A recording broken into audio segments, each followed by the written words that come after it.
Ketika kita menyadari dan merenungi hakikat kehidupan ini, kita akan menyadari betapa rapuhnya diri kita. Maka janganlah kita sombong dengan makom atau kedudukan yang kita peroleh di dunia ini. Allah bisa mengubah nasib kita kapan saja. Dan jika kita terlalu bergantung pada sesuatu selain Allah, maka kita bisa kehilangan segalanya dalam sekejap mata.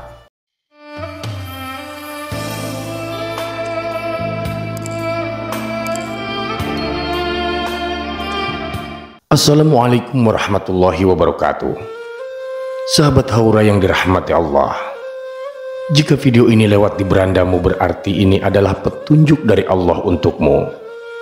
Setidaknya luangkanlah waktu sejenak untuk menulis sholawat kepada Rasulullah di kolom komentar sebagai tanda bukti akan kecintaan kita kepada Nabi Muhammad SAW.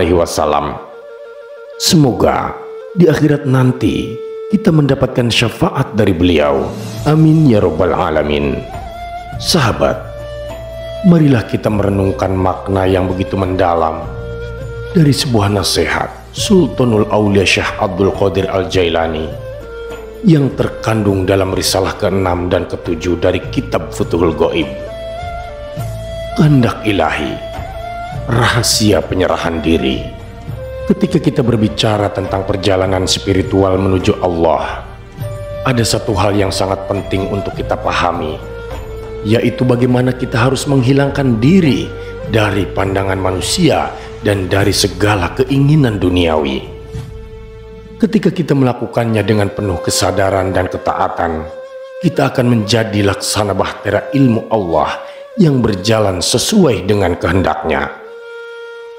Menghilangkan diri dari manusia berarti kita memutuskan diri sepenuhnya dari harapan-harapan terhadap mereka. Kita tidak lagi menggantungkan diri pada mereka untuk memperoleh manfaat duniawi ataupun untuk menghindari bahaya. Ketika kita sudah mencapai tahap ini, kita akan memahami bahwa segala sesuatu berasal dari Allah dan hanya kepadanya kita berserah diri. Sebagaimana seorang bayi yang bergantung sepenuhnya kepada ibunya saat disusui. Lebih dari itu, lenyapnya keinginan kita sejalan dengan kehendak Allah. Pada titik inilah, kita tidak lagi memiliki tujuan pribadi atau kebutuhan duniawi selain Allah semata. Ketika kehendak Allah bekerja dalam diri kita, maka tubuh kita pun akan pasif. Hati menjadi tenang, pikiran cerah, dan wajah serta jiwa kita bersinar dengan cahayanya. Kita akan melampaui kebutuhan-kebutuhan fisik karena kita terhubung dengan Sang Pencipta segalanya. Pada tahap ini, Allah Subhanahu wa Ta'ala menggerakkan kita dengan tangannya yang penuh kekuasaan. Nama kita senantiasa dipanggil oleh lidah keabadian, dan Allah mengajarkan kita dengan ilmunya yang tak terbatas, membalut kita dengan cahayanya, dan menjadikan kita sejajar dengan para ahli hikmah yang telah mendahului kita. Ketika kita berhasil menaklukkan diri kita, maka segala bentuk kedirian akan musnah, layaknya bejana yang hancur dan kosong dari segala isinya. Pada tahap ini kita tidak lagi digerakkan oleh keinginan manusiawi, dan jiwa kita akan menolak segala sesuatu kecuali kehendak Allah Subhanahu wa Ta'ala. Inilah makom yang begitu menakjubkan, di mana segala hal yang terjadi dalam hidup kita tampak berasal dari diri kita, padahal sesungguhnya semuanya itu berasal dari Allah Azza wa Jalla. Pada makom ini kita akan diakui sebagai orang yang hatinya telah tunduk sepenuhnya kepada Allah dan kediriannya telah musnah. Allah akan mengilhamkan kepada kita kehendaknya yang baru, yang membawa kita kepada keberadaan sehari-hari yang dipenuhi dengan rahmatnya. Nabi Muhammad SAW pernah bersabda tentang makom ini. Ada 3 hal yang kusenangi dari dunia ini: wewangian, wanita salihah, dan sholat, yang semuanya itu menjadi penyejuk hatiku. Ketika kita mencapai makom ini, kita akan menyadari bahwa segala sesuatu telah dinisbahkan kepada kita. Setelah hal-hal duniawi tersebut sirna dari diri kita, Allah Subhanahu wa Ta'ala berfirman, "Aku bersama orang-orang yang patah hati demi aku." Makna dari ayat ini adalah bahwa Allah tidak akan beserta kita sampai kedirian kita benar-benar sirna. Ketika keegoisan kita telah hilang dan kita tidak lagi memikirkan apapun selain Dia, maka Allah akan menyegarkan kita dengan kekuatan baru yang berasal darinya. Dengan kekuatan itu kita akan mampu berkehendak sesuai dengan kehendak Allah. Namun, jika masih ada noda sekecil apapun dalam diri kita, maka Allah Subhanahu wa Ta'ala akan terus meremukkan kita hingga kita benar-benar patah hati deminya. Allah akan terus menciptakan kehendak baru dalam diri kita, dan jika kedirian itu masih ada, Dia akan menghancurkannya lagi sampai kita mencapai akhir hayat dan bertemu dengannya. Allah Subhanahu wa Ta'ala berfirman, "Aku bersama orang-orang yang putus asa demi aku," yang berarti bahwa kedirian masih ada ketika kita masih merasa puas dengan keinginan-keinginan baru kita. Dalam sebuah hadis qudsi, Allah Subhanahu wa Ta'ala berfirman kepada Nabi Muhammad SAW, "Hambaku yang beriman senantiasa mendekatkan diri kepadaku dengan mengerjakan solat-solat sunnah yang diutamakan sehingga aku mencintainya.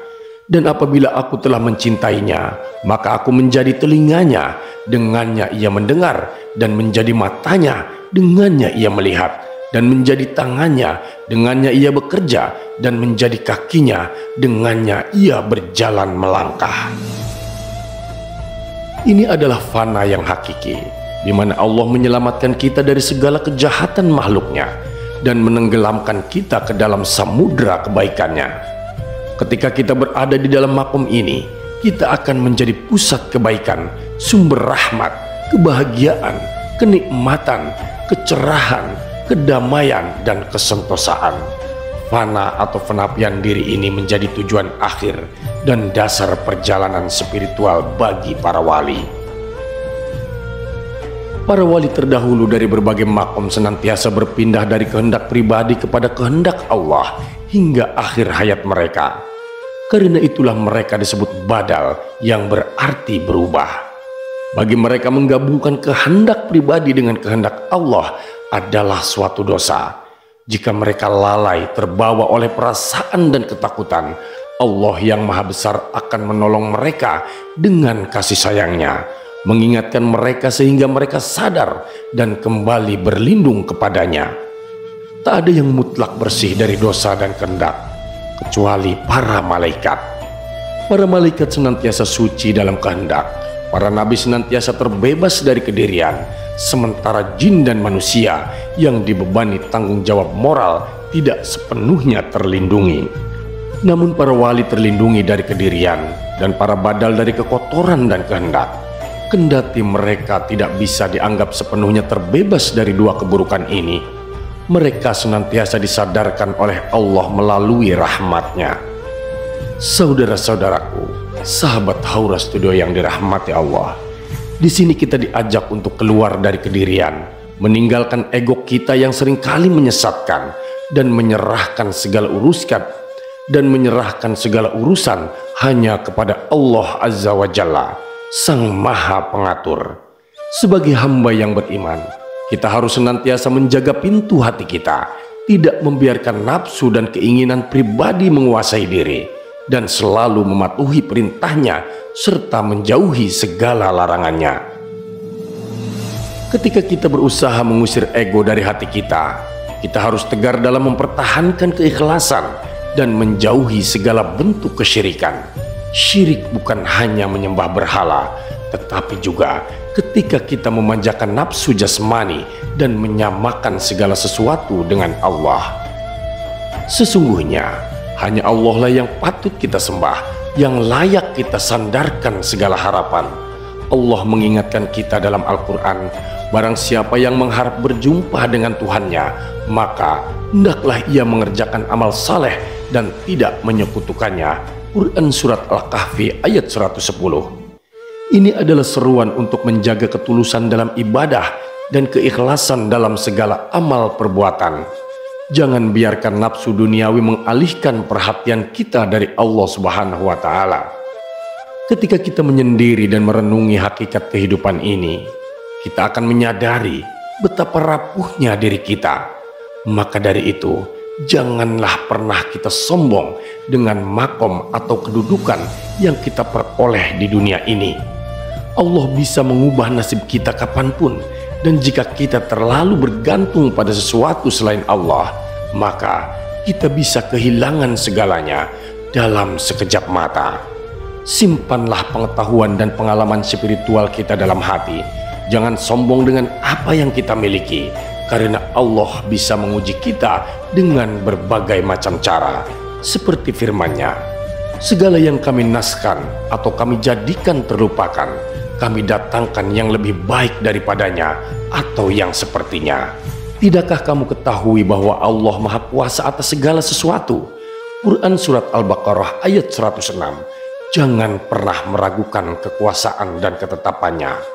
Nabi Muhammad SAW sendiri, meskipun begitu dekat dengan Allah Subhanahu wa Ta'ala, beliau senantiasa berlindung kepadanya setiap hari, menunjukkan betapa rendah hati dan tawaduknya beliau.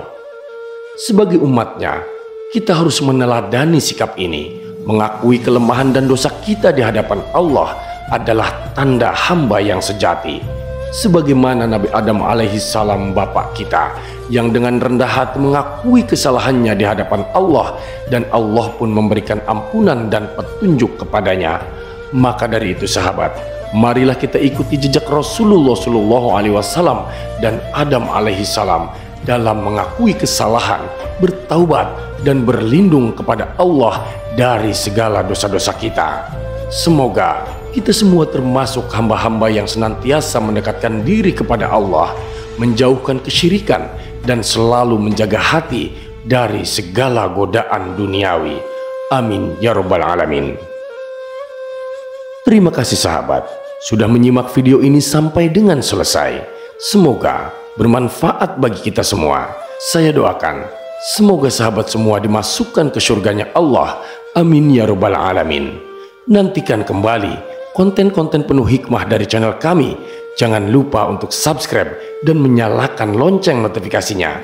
Salam cinta dari Haura Studio, di mana sebuah nasihat tak sebatas didengar, namun diresapi oleh jiwa. Wassalamualaikum warahmatullahi wabarakatuh.